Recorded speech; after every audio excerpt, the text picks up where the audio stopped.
In the Holy Quran, God says, Bismillahir Rahmanir Rahim, people, we created you from a single pair of male and female, and made you into nations and tribes that you may know each other. The most honored of you in the sight of God is the most righteous of you. Sadaqallahu al-Azim.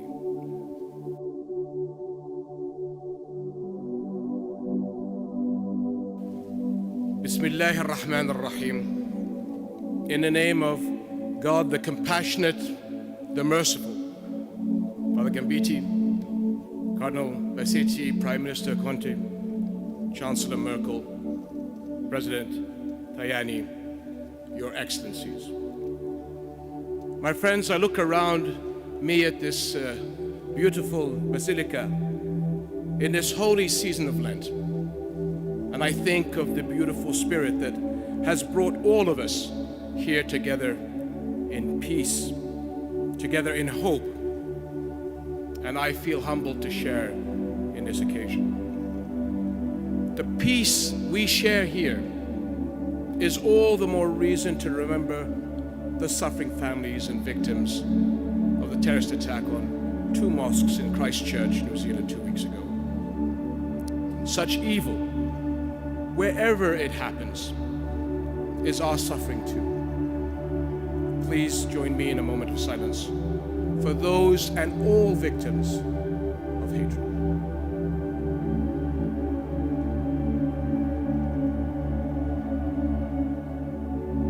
My friends, it is in a spirit of humility that I accept the lamp of peace on behalf of all who are working for a better future, and most especially on behalf of the people of Jordan, Muslim and Christians alike, who are making sacrifices every day for a better future for all. So thank you, Father Gambeti, and everyone who has worked to make this gathering possible.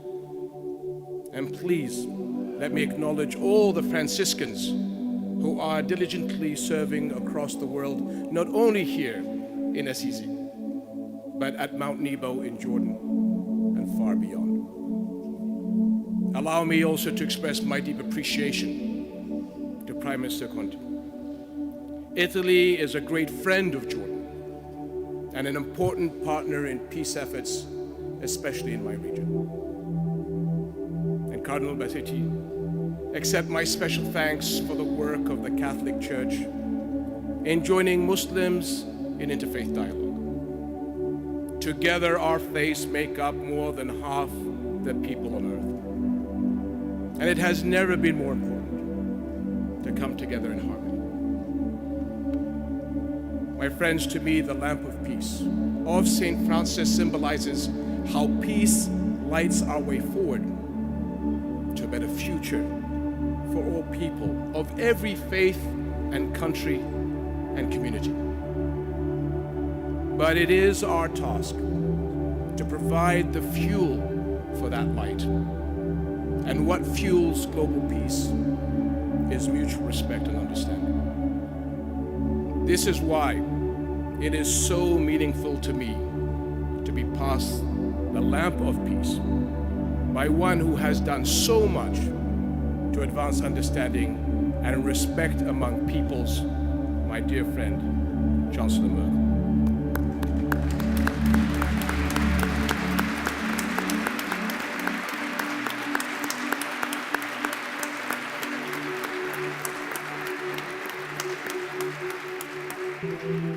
It is only by combining our efforts that humanity will meet today's serious challenges, to solve global crises, heal our Earth's environment, and include everyone, especially our youth, in opportunity and hope.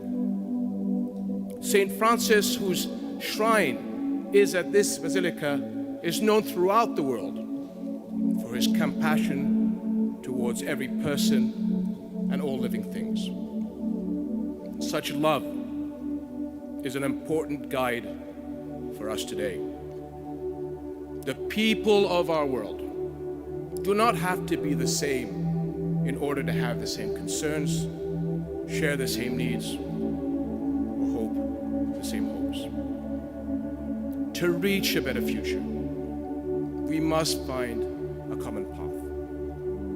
In the Holy Quran, God says, Bismillahir Rahmanir Rahim, people, we created you from a single pair of male and female, and made you into nations and tribes that you may know each other. The most honored of you in the sight of God is the most righteous of you.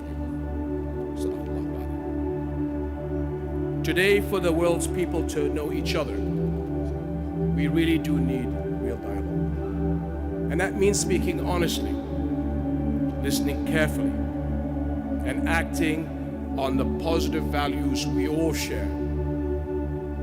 My fellow Jordanians and I have vigorously promoted this dialogue. In the Amman message, we reached out to the world's Muslims, articulating Islam's true values of tolerance, compassion, and mutual respect.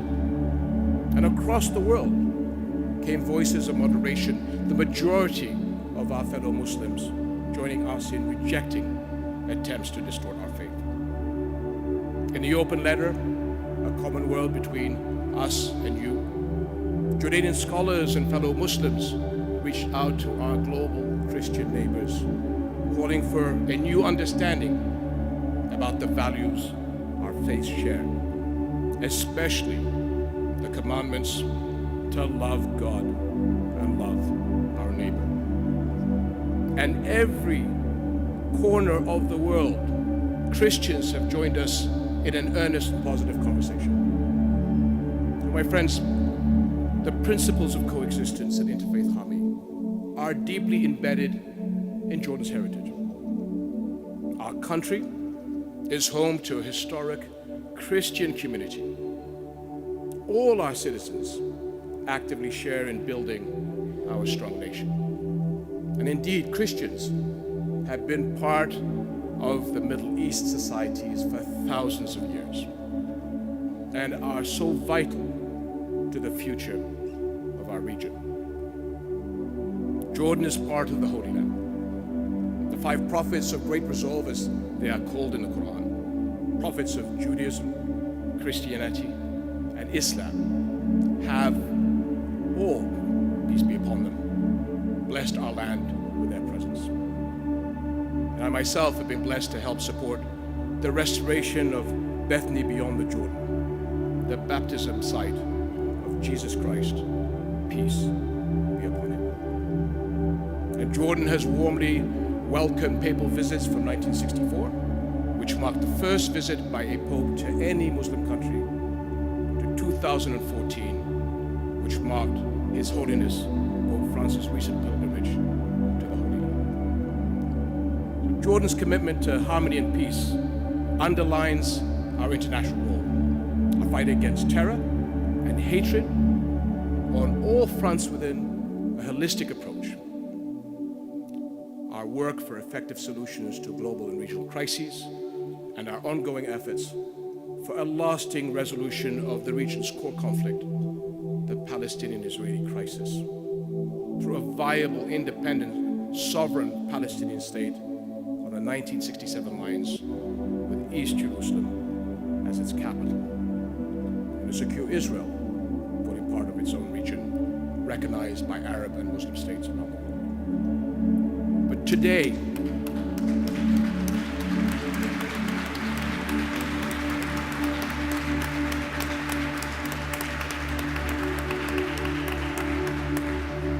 But today, nowhere is it more important to act than in safeguarding Jerusalem. As a Hashemite custodian of Jerusalem's Islamic and Christian holy sites, we are bound by a special personal duty to the security and future of the holy city. Jordan is actively involved in helping with historic renovation of precious Muslim and Christian holy sites, including the Church of the Holy Sepulchre. Ties of love and concern bind the holy city to billions of Muslims and Christians around the world. And Jerusalem should be and must be a unifying city of peace.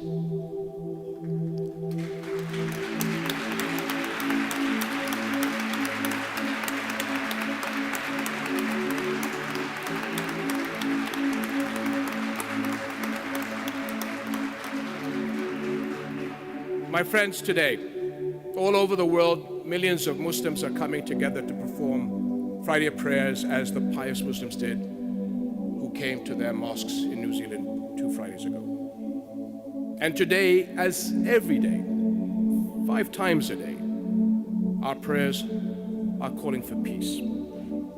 So I ask you to listen to that call. I ask you to help be the lights of peace who create the understanding and hope that our world desperately needs.